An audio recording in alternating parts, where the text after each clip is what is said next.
To you live. It's only 5 minutes left to go in the fourth quarter between the Thunder and the Timberwolves. The Thunder is up 94 to 81.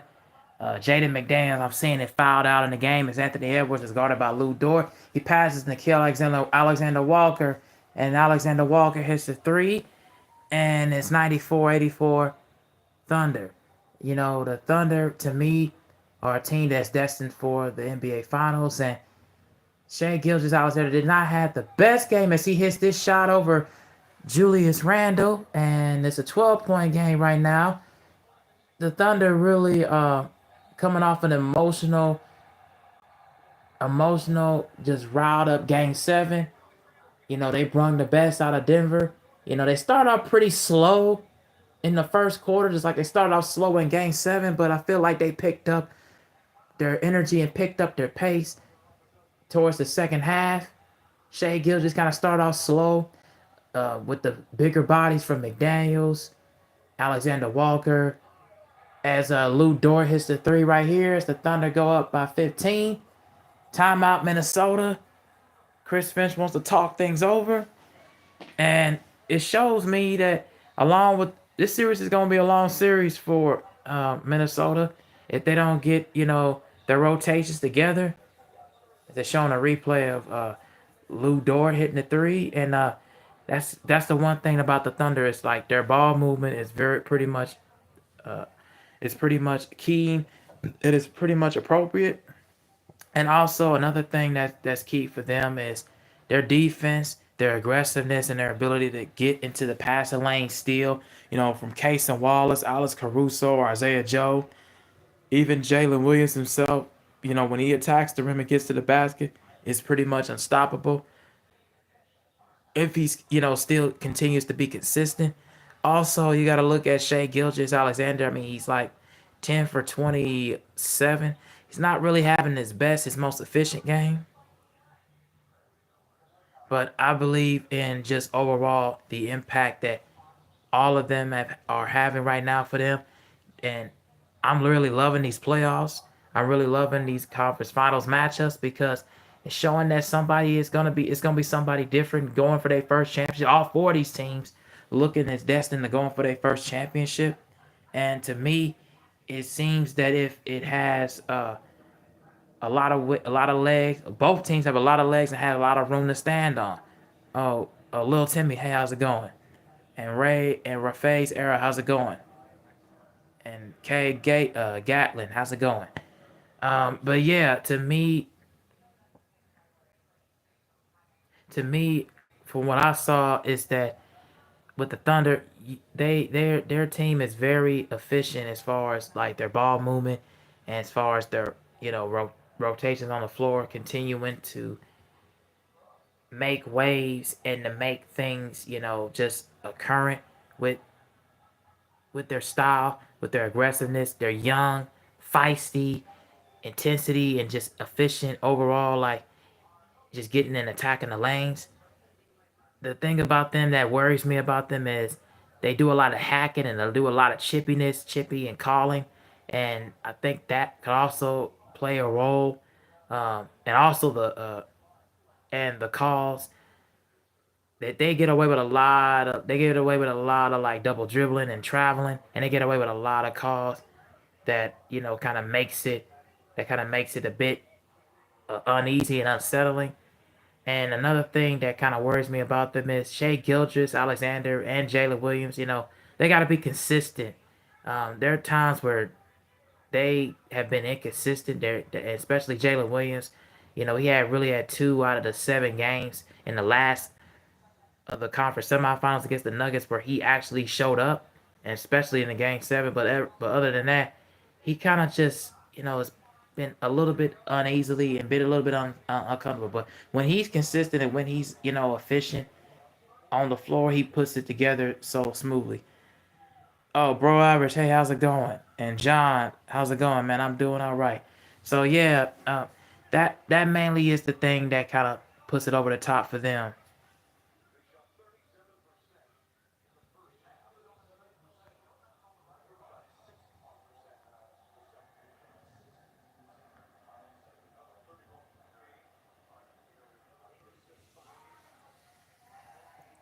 So as we seeing Julius Randle goes inside and lays it in, and it's 99-86 Thunder. And the thing for the Minnesota Timberwolves is they are also aggressive as well. But Anthony Edwards, he takes a lot of dumb shots and he settles for a lot of three pointers. He talks a lot of trash, and that's pretty much what's known in the NBA. And as a lob from Casey Wallace to Jalen Williams, and it's one on 186. And then also for the Timberwolves, with Ant Man, certain times where he does a lot, makes a lot of dumb decisions, as Nas Reed misses the three, but it's fouled on the floor on the Thunder. But the thing that messes me up about the Timberwolves sometimes, certain times, is with Ant Man, with Anthony Edwards being, you know, kind of showing his pretty much showing his way now, and then also Julius Randle, him getting in double figures. I think he has 26 points tonight, but if he continues to be consistent at attacking the basket, can go a long way. That can go a long way for them to really, continue to maintain and stay in the series. But they got to limit the turnovers. They got 18 turnovers right now to the Thunder's 14, and the Thunder scoring 28 points off of the Minnesota Timberwolves, 18 turnovers. That cannot happen in a series at all if you want to continue to stay with them. So that's a thing that's gonna have to get better at and get well crafted and get well constructed. As Caruso shoots the three and hits, it's 104-86 Thunder. And then also McDaniels, Alexander Walker, DiVincenzo. DiVincenzo is scoring 11 points and he's 3 for 14 from the field. You cannot have a kind of game like that if you're Chris Finch and the Timberwolves, as a turnover by the Timberwolves and Shea Gilchrist passes to Caruso and block by DiVincenzo, but out of bounds. And another thing that also is going to be a an issue for the Timberwolves, the consistency from all of those role players, and then also Nas Reed has to step up and crash the boards and get rebounds as well, because the Timberwolves do have size. You know, Nas Reed, I think it's like 6'8", 6'9", and Julius Randle's like 6'9", and then Rudy Gobert is 7 feet. Like, they got the size. It's just, to me, they gotta have consistency throughout to really get push themselves and drive themselves further if they want to continue to maintain and still stay in this series. As Anthony Edwards passes to Nas Reed, and Reed misses that three. Rebound Jalen Williams. Thunder was making it halfway around the court with only 2 minutes left, and the Thunder have outscored the Timberwolves 60-38 in the second half. It's another thing that they got to get better at. For the Timberwolves, you cannot get outscored like that. As Jalen Williams gets fouled by Nas Reed, and he'll look like he'll go to the free throw line. But that would be the main thing that it has to be said. I got the Thunder in 6 games, but for the Timberwolves, if they want to continue to stay in this series and stay alive, they have got to do things that's out of the ordinary, and that's out of the forefront. That's gonna push them along and push them further.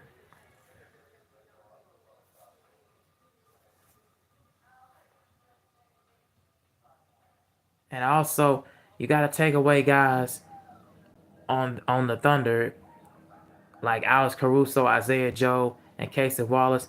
You can't have games where they're getting in double figures, because that also hurts your end, because you can't get to your offensive sets. You can't run your plays. And especially if you're having possessions where you're just only chucking up threes and going one and done. You got to move the ball. You got to be consistent, and you got to attack the lanes. And then you got to draw plays for Gobert to get guys on the top of the key to free you guys open towards the lane. And then also with feeding you guys towards the lane and setting screens, and getting off of the pick and roll for Anthony Edwards. And that way Anthony Edwards won't have to be settling for just jump shots. He can just get into his lane and attack the rim because of his athleticism. So those are the things that I would say is the main thing for both teams to me that can allow, you know, either one to come in this series. But I really am liking the playoffs, because it's not anything that has to do with